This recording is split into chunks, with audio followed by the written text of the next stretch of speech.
Vous êtes chez Tartampion, salut à tous, nous voici à Octogone et je vais vous faire une petite vidéo sur les aventuriers du rail autour du monde de chez Days of Wonder en compagnie de Florence. Bonjour Florence. Bonjour.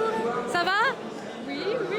Alors tu vas nous présenter pour Asmodée ce nouvel opus des aventuriers du rail. Je t'écoute Florence.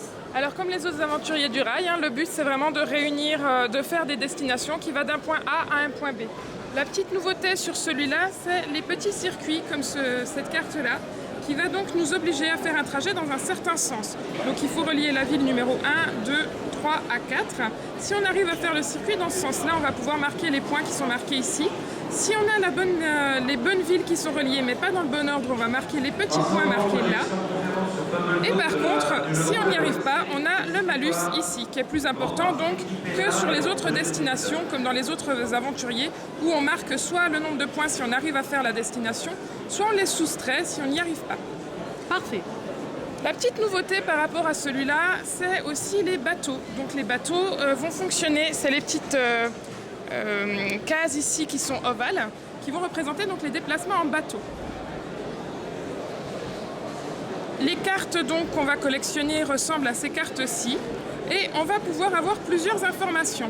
Déjà, on a la carte bateau simple et on a une carte avec un double bateau. Cette carte double bateau va nous permettre de poser deux bateaux pour la même carte. Parfait. Ensuite. Et de la même manière, on aura les cartes wagons. Voilà. On retrouve les cartes wagons dans différentes couleurs. Alors, il y a une particularité sur les wagons là, je vois.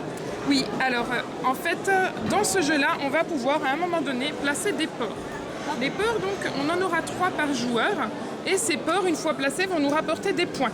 On les place sur les villes, les ports, c'est ça? Oui, on va les placer sur les villes qui auront la petite encre ici. On est obligé d'avoir une route de sa couleur qui arrive, donc soit une route maritime, soit une route ferroviaire, pour pouvoir poser la carte. Et la carte, le port va nous rapporter autant de points que ce qu'on aura de destination, enfin pas autant de points, mais il va nous rapporter des points par rapport aux destinations qui passeront par ce port-là. C'est-à-dire, pour une destination qui passe par mon port, je vais marquer 20 points à la fin de la partie. Si j'ai 2 destinations qui passent par ce port-là, je vais marquer 30 points. Si j'ai 3 destinations qui passent par ce port-là, je vais marquer 40 points. Pas plus? Ça s'arrête? Ça s'arrête là. En sachant que chaque port que je n'aurai pas posé va me déduire 5 points de malus. Donc on a intérêt à les poser quand même et à essayer de les poser judicieusement. C'est ça, voilà. D'accord, pour poser les ports, il faut avoir quoi? Alors les conditions sont dessinées sur le plateau, on les retrouve ici. Voilà, alors pour poser les ports, il faudra donc 2 cartes bateau et 2 cartes train. Pardon, c'est l'inverse. C'est l'inverse, oui, mais on voit bien. Qui ont cette petite encre dessus. Ah, donc voilà. là pour les cartes train et pour les cartes bateau, pardon, ici. Voilà, on les retrouve. En sachant qu'elles doivent toutes être de la même couleur. D'accord. Voilà. Est-ce qu'on peut avoir 2 trains, 2 wagons maritimes, 2 wagons port bleus et 2 bateaux d'une autre couleur? Non, il faut les 4 de la même couleur. Ah oui, donc c'est pour pas poser le évident. port. D'accord. Donc déjà, nous, hier, on a triché. Mais ça, vous le répéterez pas. Hein. Ça, c'est interdit de le répéter. Et donc on a aussi la petite carte là sur la même base que les autres, le Joker qui nous vaut pour une locomotive, pour un bateau ou alors pour une carte port aussi. Ah oui, donc celui-là, il est super puissant. Donc je suppose, si on connaît les aventuriers du rail ou si on ne le connaît pas, tu vas nous l'expliquer, qu'au moment de piocher les cartes, celles-là sont plus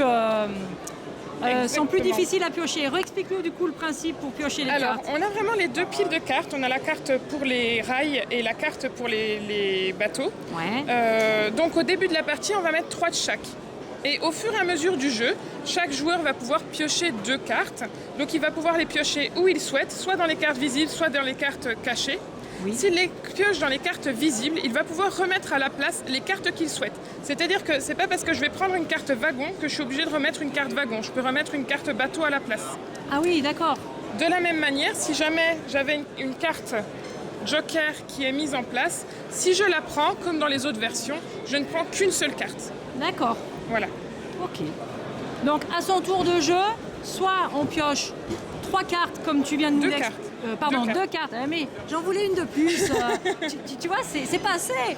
Faut refaire le jeu. Non, allez, soit on pioche 2 cartes comme ça qu'on ajoute à sa main, soit on construit ces bateaux et ces petits wagons sur le plateau de jeu en faisant les liaisons.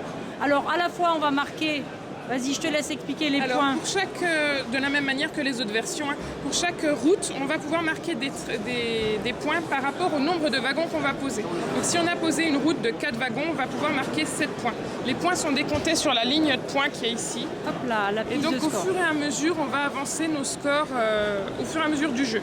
Par contre, tout ce qui est les points qui vont être marqués par rapport aux cartes destination ou alors par rapport au port, ça va être décompté à la fin de la partie. De la même manière, les malus vont être décomptés à la fin de la partie si on n'a pas réussi à faire nos destinations. D'accord. Donc au début, on pioche, si je ne me trompe pas, tu m'arrêtes, hein, on pioche 5 cartes destination, on est obligé d'en garder 3. En fait, tout est répertorié ici. Ah c'est parfait. Il est super bien fait. On a donc, chaque joueur aura donc 3 cartes wagons, 7 cartes bateaux. Ça, c'est la mise en place. Ça, c'est la mise en place, voilà. Après, on va piocher 5 destinations. On va en garder 3, au minimum 3 ou plus. Ça, c'est très clair. Ensuite, on a donc chaque joueur 50 bateaux et 25 wagons. Sur ce total-là, donc 75, on va garder que 60 petits objets. Donc c'est aux joueurs de faire le choix par rapport à cette destination, de garder ou pas la quantité qui l'intéresse. Ouais, donc ça c'est une nouvelle stratégie, c'est une nouveauté, hein, clairement. Hein.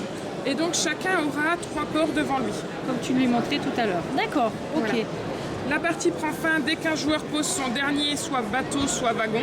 Ouais. Enfin, le dernier objet au total. Hein. Ouais. S'il lui reste que des wagons, il pose le dernier wagon, la partie prend fin. Et donc après, on fait le décompte de points par rapport à tout ce qu'il aura fait. La petite nouveauté aussi, c'est ces routes-là. Ces routes-là, donc, pour poser un wagon, je vais devoir défausser 2 cartes de la même couleur. Ah oui. Donc elle coûte beaucoup plus cher, celle-là. Il n'y en a pas beaucoup. Hein. Il y a ici, il y a là. Il y en a quelques-unes, voilà, là. Surtout, c'est sur les continents, c'est pas valable, c'est pas les bateaux qui ont ça. Oui, c'est que les wagons. Alors moi, j'ai remarqué autre chose, auquel il faut un peu s'habituer par rapport aux autres aventuriers du rail, c'est que les liaisons qui partent ici, et c'est écrit dessus, regardez, oui, hop là, je zoome, je vais me rapprocher peut-être même un peu, hop là. On repart de l'autre côté de la carte. On repart, vous voyez, si vous finissez ici, vous repartez à Los Angeles, hop. Et Los Angeles, comme c'est bien fait, parce que le monde n'est pas plat, il est rond, même si on joue sur un plateau. Et du coup, on retrouve Los Angeles ici. Voilà, donc ça, faut bien y penser quand on n'est pas habitué. C'est un peu la nouveauté du jeu. Et autre chose par rapport au plateau, tu m'arrêtes, mais il n'y a pas quelque chose au dos du plateau? Exactement, j'allais y venir. Ah, allez, tu vois, je te devance. Hop là. Donc on a aussi la particularité des grands lacs. Donc les grands lacs fonctionnent quasiment pareil. Il y a quelques points de règle qui diffèrent. On n'a plus le système de route qui nous coûte deux cartes supplémentaires. Ouais. On a de nouveau le petit récapitulatif de points ici. Par rapport au port, ça fonctionne pareil. Et la mise en place. Ici. On a moins de wagons, on a moins de bateaux par contre. Ouais, on a moins d'objets. Et donc on a juste les cartes destination qui changent. On va jouer exactement avec les mêmes cartes wagons et bateaux.